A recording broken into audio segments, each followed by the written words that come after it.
Hello Aeternum and welcome to KOTT News, Aeternum's #1 source for news, and this is the War Report. No change in the dynamic of Aeternum last night as the great houses of the island enjoy a night of peace, despite all the other conflict. The Invasion Response Squad holds off the corruption in Cutlass Keys and Brightwood last night, keeping Isabella's armies well away from local municipalities.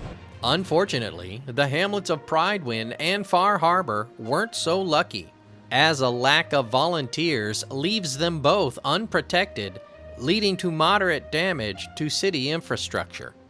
Citizens of the island taking it upon themselves to push back against the corrupted, forming raid groups and deploying Demir Guard in the Shattered Mountains. If you'd like to knock down the corruption a peg or two and gather some materials and gear along the way, be sure to check recruitment chat for any trains departing the station. Several companies representing all the factions out in force for last night's pre-qualifiers. If you're an up-and-coming company that thinks you've got what it takes, gather up your crew and show the island what you got. The last night of a 3-game series against the corrupted and the Invasion Response Squad calls for an all-hands-on-deck. But if they can't manage to gather 200 courageous volunteers, one of the 4 simultaneous assaults is bound to get through. Another roster submitted for Simulated Fantasy Combat Resolution tonight. Brought to you by LARPco. Remember, if it isn't LARPco, it's cardboard. With special thanks to the Craft Services crew. If you'd like to support KOTT News, Patreon is currently the best way.